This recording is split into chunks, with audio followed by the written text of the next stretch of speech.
Notre sens des priorités a évolué avec la société. Travailler pour avoir de l'argent et passer le reste de son temps à se divertir, voilà le train de vie auquel on aspire. Je ne veux pas émettre de jugement de valeur, mais la plupart des gens passent la majorité de leur temps libre devant Netflix, TikTok et les réseaux en général sans parfois s'en rendre compte ou le vouloir vraiment. En fin de compte, je dirais que tout ça, ce n'est pas entièrement de leur faute. Pour moi, toutes ces choses sont un business dans lequel nous, l'être humain, sommes le produit de consommation. Ce que j'aimerais vous partager dans cette vidéo, c'est une autre manière d'utiliser son temps libre. L'attention et le temps sont les deux ressources les plus précieuses que nous avons. Mais à l'heure où je vous parle, en 2022, il n'a jamais été aussi facile de gaspiller ces ressources. Prendre des décisions et oser nous sort de notre zone de confort. Ça nous fait peur. Mais au final, quand on y réfléchit, la plus grande peur que l'on puisse avoir, ce sont les regrets de ne pas avoir osé le faire, de ne pas avoir pris ces décisions qui peuvent littéralement changer notre façon de vivre. Après cette intro un peu épique, je pourrais vous faire peur en vous montrant les chiffres des taux d'obésité, du taux d'addiction aux écrans. Mais ici, on est sur Upshine et le but de cette vidéo est de vous donner des conseils pour éviter de gaspiller votre temps et votre attention. Pour que vous puissiez comprendre au mieux les règles que je vais vous présenter, faisons un petit retour en arrière dans ma vie. Je vous présente le mois de 2020. Regardons à quoi ressemblait une journée type dans ma vie cette année-là. Je vais prendre volontairement une journée en dehors de mes semaines de cours pour que vous puissiez comprendre au mieux mes propos. Disons que nous sommes samedi par exemple. Voilà à quoi ressemblait mon samedi. Mon réveil, si on peut appeler ça un réveil, se situait entre 10h et midi. La première chose que je faisais en me levant, c'était manger le repas du midi.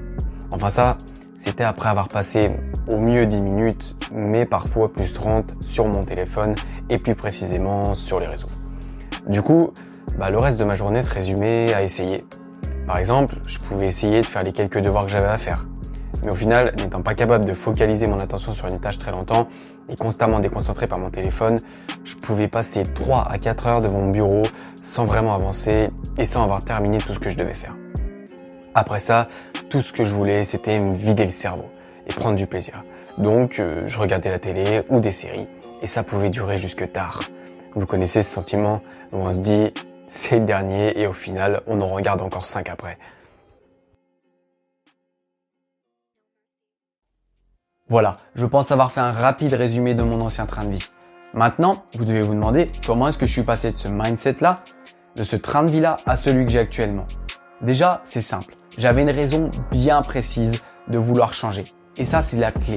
J'avais un nouvel objectif qui allait me demander énormément de travail et donc de devoir adapter ma routine et mon style de vie pour pouvoir atteindre cet objectif. Maintenant, ce qu'il faut comprendre, c'est que les 6 règles que je vais vous présenter juste après, elles n'ont pas besoin d'attendre d'avoir un objectif particulier pour être appliquées. Pourquoi ? Parce que je considère que ces règles sont primordiales à la fois pour votre santé mentale et physique.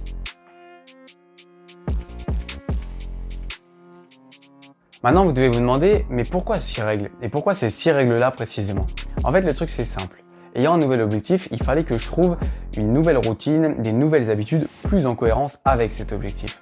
Donc, pendant 1 an et demi, j'ai testé plus de 40 habitudes, desquelles en sont ressorties 6 que j'applique encore maintenant et que j'appliquerai, je pense, encore toute ma vie du point de vue des bénéfices qu'elles m'apportent. Voyons justement quelles sont ces 6 règles-là.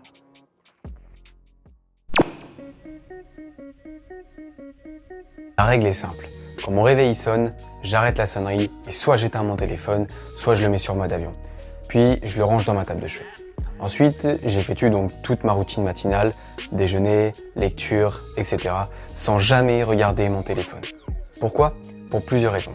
Tout d'abord, il est prouvé scientifiquement que les écrans font appel à l'attention captée, ce qui n'est pas favorable à la concentration. Secondement, le flux d'émotions au réveil que peut procurer l'ouverture du téléphone est beaucoup trop important et peut avoir un impact négatif sur l'humeur du reste de notre journée.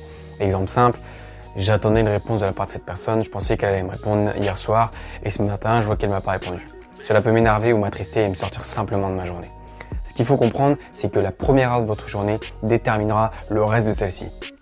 Si vous êtes calme, serein et que vous avez fait votre petite routine, vous êtes apte à attaquer cette journée correctement et à vous concentrer pour travailler ou aller vous entraîner, ou bien d'autres activités d'ailleurs.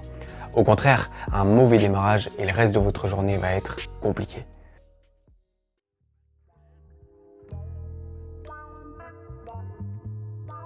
Chaque matin ou la veille, vous devez définir 3 actions importantes que vous souhaitez réaliser dans la journée. Par exemple, pour mon cas, ça peut être faire un podcast, finir le montage d'une vidéo et appeler la banque. Votre objectif sera, une fois les 3 priorités définies, vous devez absolument réaliser celles-ci. Pourquoi ? Pour habituer votre cerveau à faire des choses même s'il n'en a pas forcément envie. En gros, travaillez votre discipline.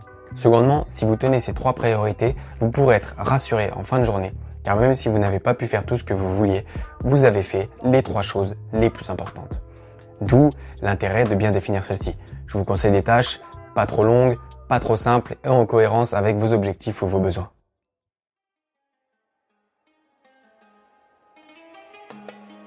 Pas besoin de faire un speech pour vous expliquer tous les bienfaits de la lecture.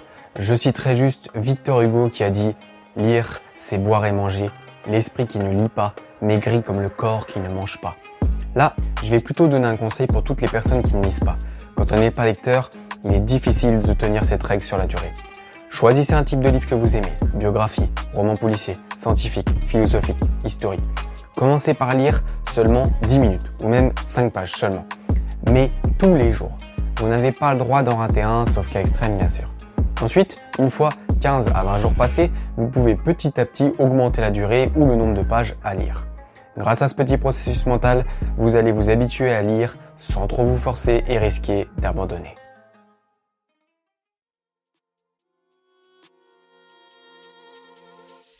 À mes yeux, le sport est un axe primordial pour la santé mentale et physique de l'humain. Les bénéfices que l'on peut en tirer et que j'en ai tiré personnellement sont juste extraordinaires. Je considère même que faire du sport, ça devrait être comme manger, boire et dormir. Un besoin vital pour le corps humain. Dépassement de soi, amélioration de la condition physique, de la confiance en soi, du système vasculaire et j'en passe. Notre corps a été biologiquement créé pour se déplacer, courir, soulever, tirer, car à la base, ces qualités étaient nécessaires à notre survie. Dans un monde sédentarisé et de plus en plus automatisé, il est important pour notre santé à la fois physique et mentale de continuer à pratiquer du sport. Et au moins 3 fois par semaine.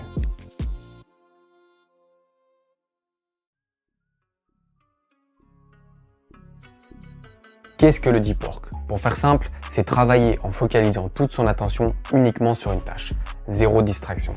Objectif, être plongé pleinement dans ce que l'on fait. C'est pour cela que j'ai mis 1 heure, car se concentrer à 100% sur une tâche est beaucoup plus complexe que ce que l'on pense. Pour faire ces 1 heure de deep work par jour, choisissez un objectif, vos études, un projet, une passion, et pendant 1 heure, vous éteignez votre téléphone, vous déconnectez le Wi-Fi de votre ordinateur, sauf si besoin pour le travail bien sûr, vous coupez la musique et pas le droit à une quelconque playlist. Je rappelle qu'on cherche la concentration maximum. Enfin, préférez des endroits silencieux si possible, ou alors mettez un casque sans musique pour pouvoir focaliser au maximum votre attention.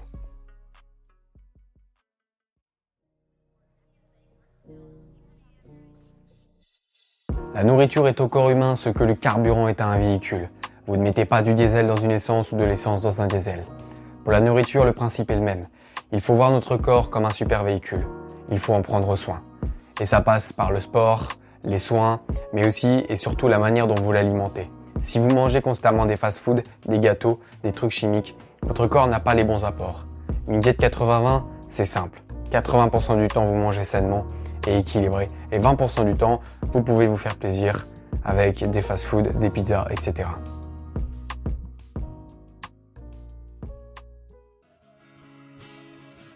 Je terminerai par cette citation. Nous sommes ce que nous avons l'habitude de faire. L'excellence n'est alors pas un acte, mais une habitude.